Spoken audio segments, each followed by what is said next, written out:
খুব সহজেই আলু বিরিয়ানি বানানোর জন্য প্রথমে আলুগুলোকে পিস করে কেটে নিতে হবে। তারপর ওর মধ্যে সামান্য ফুড কালার আর নুন মাখিয়ে নিতে হবে। চাইলে হলুদও দেওয়া যেতে পারে, আমার কাছে ফুড কালার ছিল তো আমি ফুড কালারই এখানে ইউজ করেছি। এরপরে কড়াইতে সামান্য তেল দিয়ে আলুগুলোকে একটু ফ্রাই করে নিতে হবে। যতক্ষণ না একটু ব্রাউন কালার আসছে ততক্ষণ আলুগুলোকে ভালোভাবে ফ্রাই করতে হবে। এরপর পেঁয়াজগুলো কুচি করে নেব, কিছুটা বেরেস্তা ভাজার জন্য আর কিছুটা মশলা কষানোর জন্য। তারপর আদা, কাঁচা লঙ্কা, রসুন, পেঁয়াজের একটা পেস্ট বানিয়ে এরপর কড়াইতে পেঁয়াজগুলো দিয়ে বেরেস্তা ভেজে নেব। তারপর একটা বড় পাত্রে একটু বেশি করে তেল দিয়ে তার মধ্যে গোটা গরম মশলা, দারচিনি, লবঙ্গ, এলাচ দিয়ে ভালোভাবে একটু ফ্রাই করে নিয়ে তার মধ্যে কিছুটা পেঁয়াজ দিয়ে দেবো মশলা কষানোর জন্য।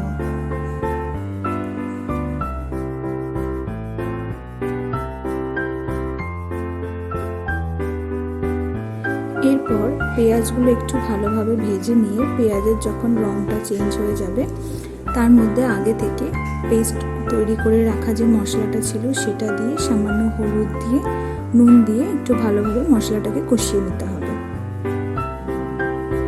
তারপর সামান্য বিরিয়ানি মশলা আমি এর মধ্যেই দিয়ে দিয়েছিলাম, দিয়ে তার মধ্যে আলু দিয়ে আর একটুখানি সময় ধরে মশলা আর আলু একসঙ্গে কষিয়ে নিতে হবে। এরপর আলু আর মশলা কষা হয়ে গেলে তার মধ্যে সামান্য পরিমাণ মতন জল দিয়ে আরও কিছুক্ষণ কষিয়ে নিতে হবে। তারপর যখন আলুগুলো একদম ভালোভাবে সেদ্ধ হয়ে যাবে, মশলাও ভালোভাবে কষা হয়ে যাবে, এরপর বিরিয়ানি লেয়ার তৈরি করতে হবে।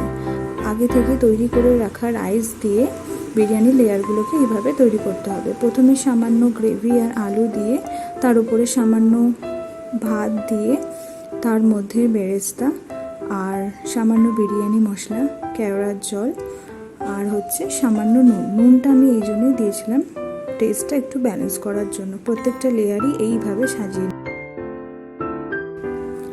এইভাবে প্রত্যেকটা লেয়ার সাজানো হয়ে গেলে বিরিয়ানিটাকে কিছুক্ষণ দমে বসাতে হবে। প্রায় 10 থেকে 15 মিনিট মতন আমি দমে বসিয়ে রেখেছিলাম, তারপরে রেডি হয়ে যাবে বিরিয়ানি। তো অবশ্যই ভালো লাগলে তোমরা সাবস্ক্রাইব আর লাইক করে দিও আর জানিও কেমন লাগে।